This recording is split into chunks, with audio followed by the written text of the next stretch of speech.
Alright, I'm gonna do one more quick general reading before I go and take a nap because I'm exhausted. But I finally feel like I can sleep a little bit. I'm gonna leave you guys with this one. This was probably gonna be a little bit long. I've already written out the first two draws, and I'm gonna do the last one with you so you can kind of see the process and learn it with me. So I started this one at 10:37. I had a bee fly past my ear at 10:39. The channel songs were Industry Baby by Lil Nas X and Jack Harlow. She Knows, but featuring Juicy by Neo. We've got Gone by Switchfoot. Tarde by Sebastian Yatra. And Hasta Abajo with Donoman. Those are the songs that I channeled so far through. I'm not going to channel any for the last one. I just want to leave it kind of relaxed. So our overall card was abundance. For the first set, we had the crone in reverse. We had sacred space and the peony, which means prosperity can be assured if you care well for tomorrow. So translated, we've got the woman who understands her true nature. A life of your own designs. It's time to be fierce and fight back. Your sacred space is your nest. You don't need to leave where you're at, and I'm not leaving. I've made my nest here, and unless I'm called to by spirits, I will be here as long as it is financially stable for me. Again, if the finances don't come in, then that's another story. I might have to leave. I really have no other choice, but I don't want to live in fear, and I don't want to live putting people in fear. So I need to channel that crone energy, and that crone energy is somebody who, think of it as that grandma type of energy, somebody that's not really looking to have children, that's not really looking to be around and partying anymore. The crone is an energy who's kind of a loner, but not. Like I still want to be here for you guys. I still want to socialize with you guys. I'm very against getting a job in public because of how people see me already. Like, I know how you guys see me. And I was terrified of myself. I can't imagine being on the other end and seeing me walking down the street, especially in my emotional days, because when I get emotional, I can be very emotional, which is why nobody's really ever seen that side of me before. I try to hide it a lot because it's scary. I mean, it scares me sometimes. So I try to always be focused on positive. Anything negative that happens, I try to be like, okay, but like, what's one good thing? Even if it's just one good thing, what's one good thing that can come from this situation? Mel Robbins, if you ever struggle with that, she's somebody that's really good to listen to, read her books. The High Five Habit helped me out a lot. Oh, I'm sorry, I'm really tired. The High Five Habit helped me out a lot. And again, go back to her because she can explain it a hell of a lot better than me. But it's pretty much just like stopping your brain from thinking that way. So high five yourself in the mirror every day. It might be weird, but Mel, you were right. Like, it does work. It's weird, but it does work. Also, the counting back from 5. Again, and she can explain that a little better than me. If you count back from 5, it kind of just gets your brain to stop for a second and really pay attention, because it's not something you would normally do. And correct me if I'm wrong, Mel, but yeah. Where was I? Yeah, our second one was the Ace of Air. So it says a new personal ideology. Honor your personal truths. Be excited and motivated, and quit negative influences. I did. I quit smoking. I'm done. I'm done smoking. I had my last cigarette, I think, a day or two ago. And honestly, I don't want it. I realized I was smoking cigarettes to kind of numb the pain, but I don't need to do that anymore. I have family around now. I felt alone because I didn't see it in the 3D, and I am a person that, unless they were here, I had a lot of people tell me they loved me and then not be around. So that is a trigger point for me. Like growing up, my mom never talked bad about my dad. She always told me that he loved me and all that, but he was never around. He called maybe once a year, and that's not even a call. The text I would get is a picture with a money order saying, "Here you go," and that's it. That's the only communication I've ever had with my dad since I was 15. And honestly, that just started like 2-3 years ago. That's not it's not been going on. And so that's a trigger for me when I hear "I love you," but I don't see it in my 3D. Because I have associated that with narcissism. I've associated that with, you don't actually love me, you're just gaslighting me. But I can be very defensive in person as well. So that's why I try to retreat to myself. I'm trying to sorry. Excuse me. I'm trying to get myself out of that. And this is my way of doing it. I want to slowly work into your guys' lives. So I'm going to be doing some free readings as they come. But if you want a personal reading, feel free to message me on Facebook. Feel free to message me on WhatsApp. Anywhere, really. TikTok. TikTok I can't answer back. I'm blocked for some reason on TikTok from messaging, but comment on my stuff and we can work out a way to get you a paid reading. I'm still learning how to do this, so I don't know anything about prices. That's why right now I'm just doing donations. And then our card was the lilac for that second drawing. It says the future is sometimes lost in the wanderings of yesterday. That's where I was. I kept thinking into my past and how I was treated previously, and projecting that onto you guys, and it wasn't fair, and I apologize.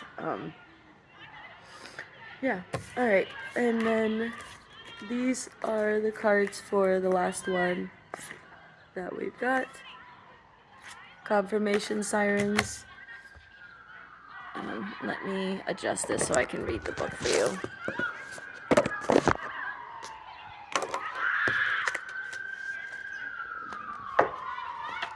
So it's the 8 of air, I believe.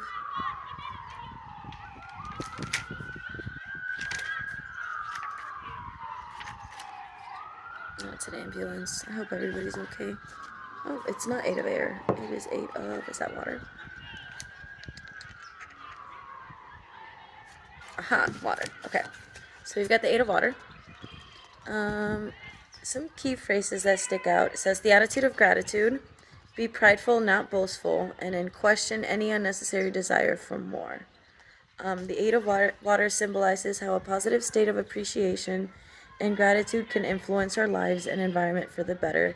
When you make a conscious choice to take pride in all that you do and appreciate all that you have, you open yourself up to more good vibrations and more reasons to be happy.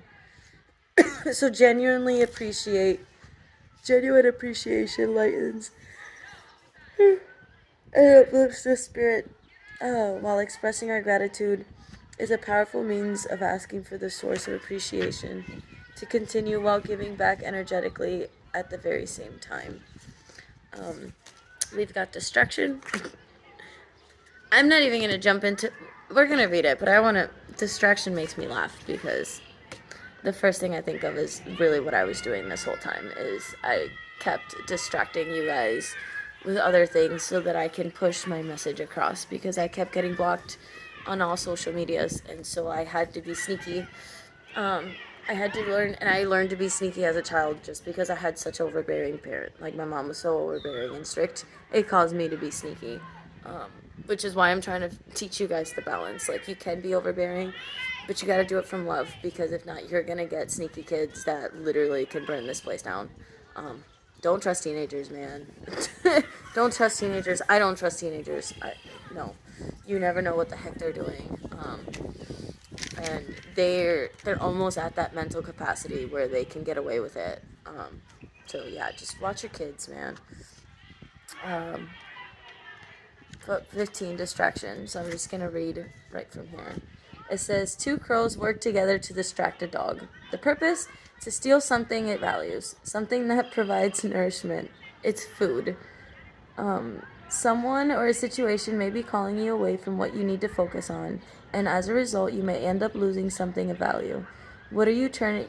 Where are you turning your attention? Will it prove beneficial or a waste of time and resources?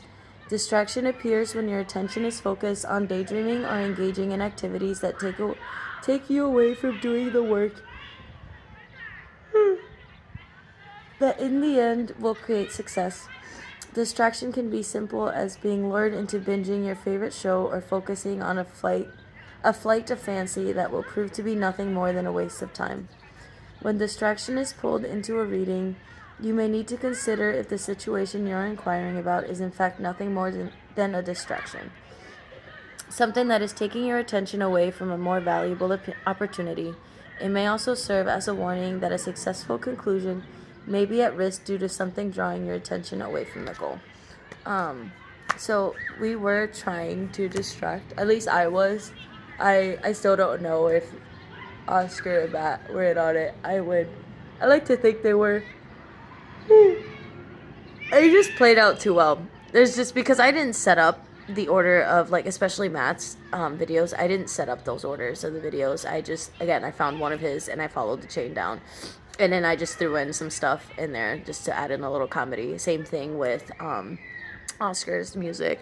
So what I was doing is when I would post Oscar's music, I would pick up on key phrases that he was saying. I mean, not necessarily, it might not have even been anything he was doing purposefully, but I do that. I listen to people, and I listen into the way that they speak their tone of voice when their tone of voice changes a little bit. And I don't know, might be an ADHD thing, might be an autism thing, but I can tell really easily when people's tone of voices change. You don't even have to talk, to be honest. I can see it on people's faces when they change, even just slightly. And so then I would kind of pick up even the song choices that he did. A lot of it wasn't even him saying anything because he doesn't say anything. A lot of it was me writing down the name of the songs that I knew or phrases in the songs that just stood out to me. And then I would take that and I'd plug it into YouTube, and then I'd hit remix just because I kept getting hit with a lot of copyrights with the regular music. So then I would do remixes because nobody is really supporting those. Oh my God, don't make fun. It is not the KKK. Jesus Christ. I am just trying to block my crown chakra. I don't need people thinking that I'm part of the white supremacy, Jesus. I'm Spanish as hell, guys. Matt would like to say black, but I am not a monk, though. Which you guys already know. But yeah, so then I would just plug that in and do it that way. A lot of inspiration that I got from that. So my mom used to read a lot of like Christine Fahan books growing up, and I used to sneak the books all the time. I wasn't allowed to, but I used to. But I stumbled upon the Bridgewater Menage series, and it's about war veterans, and they served in Mohamir, and then they moved over here to the States. Once the war was done, I believe it was World War II. I don't remember. I don't know what the hell that noise is. Oh, it's the tornado sirens. But yes, so reading that story, yes, it's a raunchy, it's a lovely story, they're sex books, but if you guys, boys, men out there, y'all need to start reading that shit, because if you want to know what women want, read that shit. Just read it. Like, there's a lot of information in there that's not about sex. So that story is that whole series is really about the values that they hold in that country. And they hold the values of women taking multiple husbands. Not saying that Oscar and Matt are my husbands. I was just, again, we're playing out a story, and I was using that story plus movies that I've seen. I literally pieced together a bunch of random shit. And that's just one of the inspirations I took from it. But yeah, they value that because back during war times,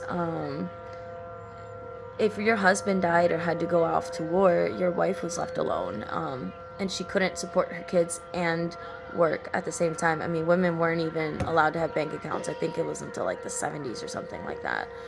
It's been very recent that women have been allowed to have their own bank accounts, that have been allowed to make their own money. You know, we like to think that it's been like this forever, but it hasn't. You know, um, it's been less than 50 years, I would say. My math is wrong. I'm not a mathematician, so don't quote me on that. But it hasn't been 100 years since women have been independent, you know, and we're still fighting for rights.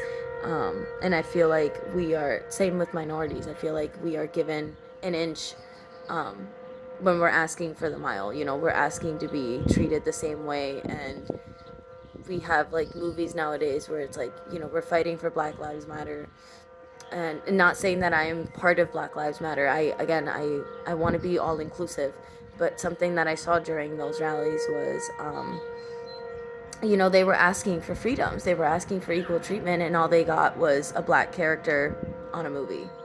I mean, look at Little Mermaid. Look, like, that's not what they're asking for. They're asking to be treated with respect. They're asking to be paid the same way. They're asking for to not be censored. They're not asking for you to take a superhero that's white and turn him into a darker skin color superhero. They're asking for you to represent them, for their history, for their background.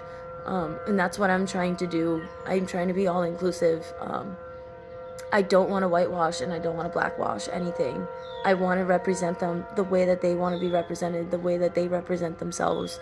And it might be offensive to you, that's fine, but it's not to them. That's their culture. That's the love that they're giving out in the world. And it might look raunchy on the outside, but there's love there. You just have to be willing to open your heart and look at it. Yeah, like I want us to be united. That's why this country was built. I want to go back to that yellow brick road that everybody used to talk about. The reason, the spirit that this country had when everybody wanted to move here. You know, the all inclusivity. You know, I loved growing up in New York. I grew up. I've moved around a lot. I lived in Pennsylvania for a while. We visited New York all the time because my mom's from New York. I lived in Atlanta for a long time. I've been living here in Wisconsin for like 3 years now, and I move around a lot. I love seeing the world, and I've met so many people who are in their 50s, 60s, 70s, have never left their hometowns, and that breaks my heart. You know, I feel like we should be free to travel. And that's where kind of I feel like we have this mentality. I come from this mentality of I feel like we're slaves because we can't leave. You know, financially we can't. We're stuck. We only make enough money to do what we're doing, but it's like, you know, we are making something. Like, I've done piecework before. It's like we're making a door for $20 an hour and they're selling that one door for $30. So it's like that door is making them more money than it is a whole hour's worth of work for us. Like, that doesn't make any sense.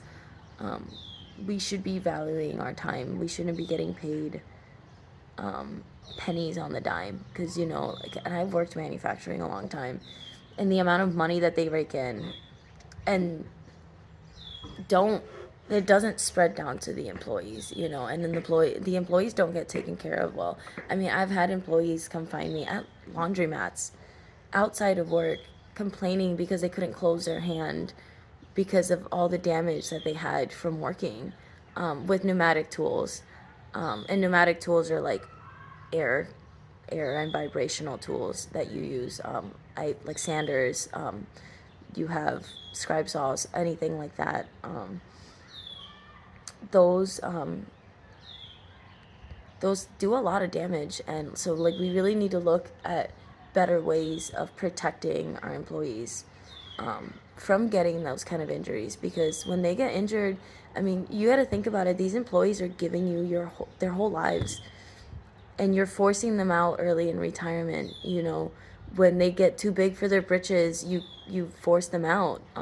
You bully them out of the plant, out of the facilities, out of your jobs, and that's not okay. You know, you don't respect the people that have given you decades, but you respect the ones that have been there for 5 minutes. And that's something that I've never quite understood, because we should be celebrating the people that have given for 5 decades a hell of a lot more than just giving them a gift card and saying, let me know if you need help with anything. Like, that's not how you appreciate somebody that gave you 40 years.